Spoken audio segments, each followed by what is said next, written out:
Hey guys, so it has been a minute since I have posted anything on my YouTube channel. I have been just flat out in my shop. Life has been busy. You know how it all goes.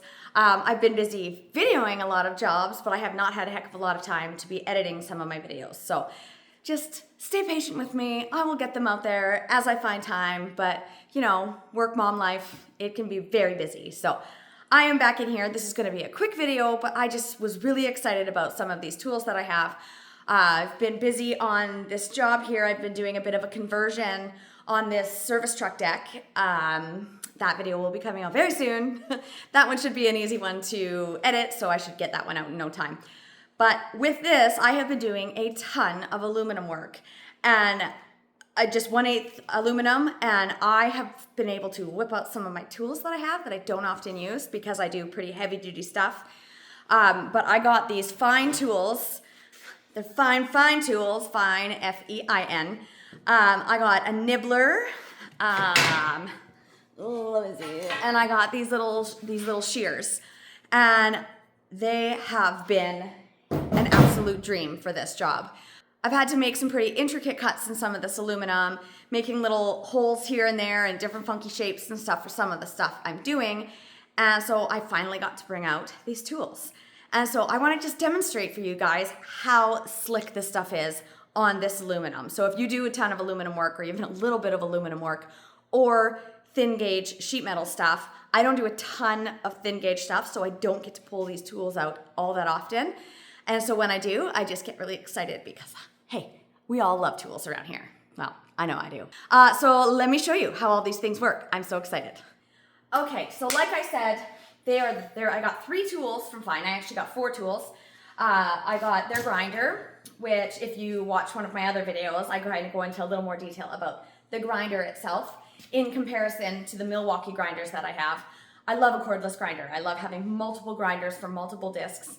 And this one, compared to the Milwaukee one, has quite a bit more power. If you're using zip cuts or doing any kind of heavy grinding, I do find that this one has a lot more power. It does cut out every now and again, and I find that it has like a lock-on switch, and that does kick off from time to time.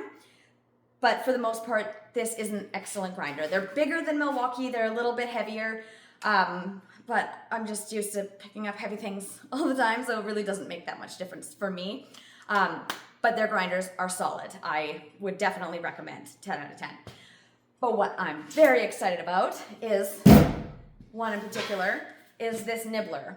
So I have tried to use it on a few different applications for me here in the shop, but I just do too heavy duty stuff. Like the minimum wall thickness is usually 100 wall.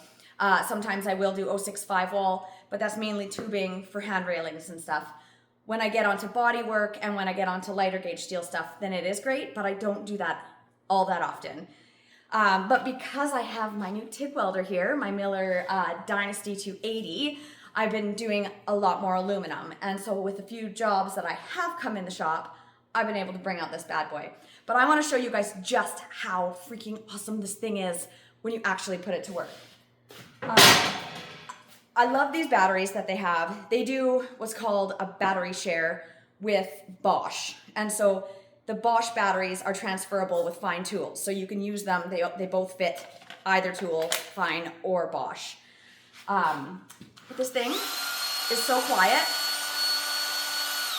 But for those of you who don't know what a Nibbler is or how it works, it just has this little slot in there. So as soon as you turn it on, it just goes up and down and it just nibbles it away.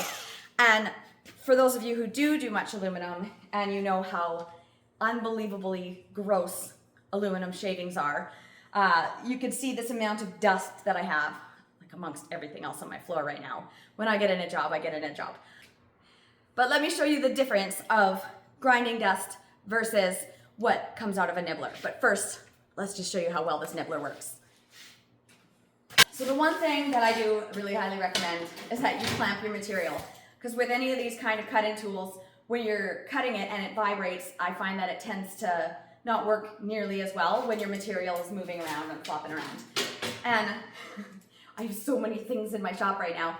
We built these table legs, well, Jenny, my lovely Jenny, she built these table legs to go with this concrete table, this big slab that I have over here. And so right now it's just kind of acting as a temporary workbench while I get this truck out of the shop. So that's what we're using it for. It's coming in quite handy. It's pretty heavy. Okay, so I have this clamped down. I'm going to be safe, Rachel, and I'm going to put on my safety glasses, but I don't know where I put them. Oh, safety glasses! Seriously, I literally just had them in my hand. Oh, there they are, on the floor with everything else. Okay, so let's find some safety gear on the ground. Dust it off. Make me look safe. Okay, I'll wear one glove. It's better than no gloves, right?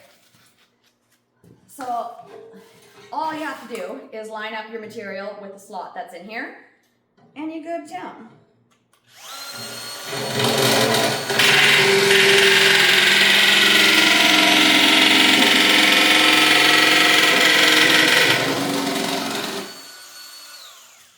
I'm gonna give you guys a close-up, but first I want to show you this dust. Let's show ya. Okay, so you have here your aluminum shavings from a zip cut, which is terrible. Nobody likes aluminum shavings. And then you have all these tiny little thumbnail type pieces that come out and everything else. I dropped a whole tray of nuts and bolts on my ground. I'm so frustrated. But it is so much easier to clean up. It doesn't get stuck in your boots and in your shirt and in everywhere. It just falls to the ground and it makes a nice tidy pile in order to clean up once you're done. But I want to give you a close-up of how this works. So the one thing that I have to make note is that when you're using a zip cut, even these shears, they take out a pretty minimal amount of material. But when you're cutting with this, it takes out like 3/16 of a gap. So it does take out a pretty hefty chunk. So you have to keep that in mind when you're following a line. I wasn't actually really paying a whole heck of a lot of attention to follow the line that's here. The line was already on here. So I wasn't putting too much effort in. It is easy to follow a line when you are actually paying attention to it, and I just wasn't there. So I'm going to try to pay attention a little better and see if I can cut the rest of this right exactly on that line.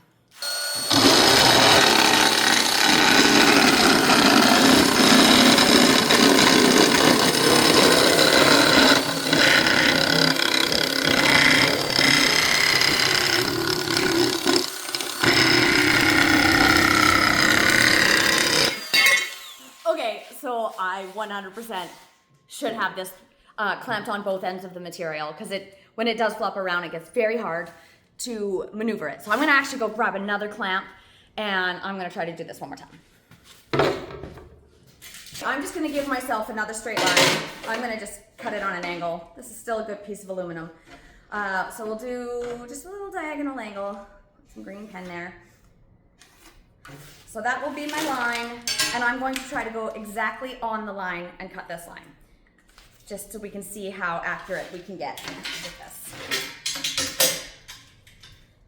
Clamp it a little better on both sides so it doesn't jump around. Oh, I hate when these clamps are set for my table. I gotta wind them back. The problems I have in life. That's all I'm complaining about. I think I'm doing pretty good. Okay. Safety Rach.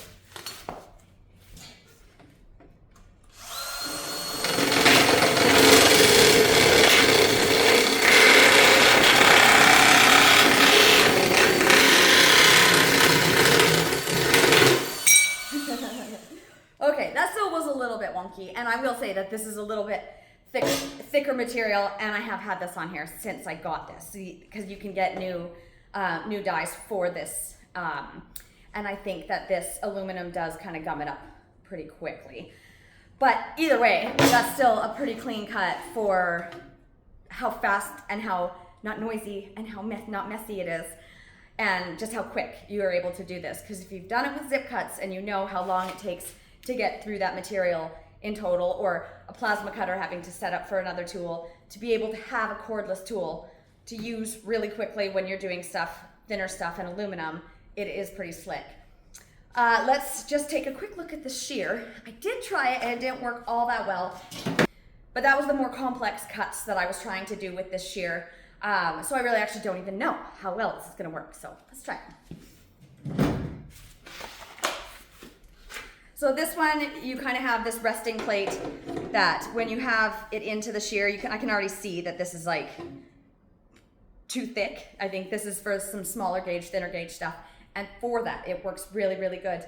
I did manage to get a little cut that I was trying to make on this same stuff, but the edges were beveled. And so when you start on a beveled edge, at least you can kind of get the chomper in there to start it.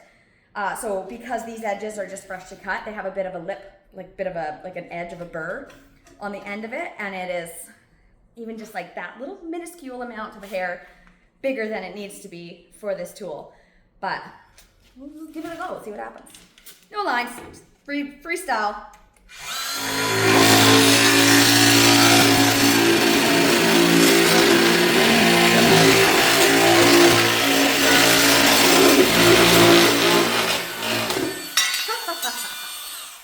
Okay, that does actually work like a hot damn. Love that. And then to be able to do all the curves and turns that you need. Only thing that I can obviously see, and maybe you guys can see from the angle that you're on, is that when it shears it, it curls it down a bit, and so it's not going to be completely flat, and it's going to have a bit of a curved down edge when you cut it. But the nice thing about this one is you are able to do curves and turns. Sometimes it is just that starting point for the thicker stuff to be able to get it going and get a really good cut. But I mean, I just obviously proved that wrong by doing it on this bird edge, and it just went great. So what it comes down to, my friends, is having good tools in your shop makes a huge difference for speed, for precision, and just for overall function of how your shop is going to flow.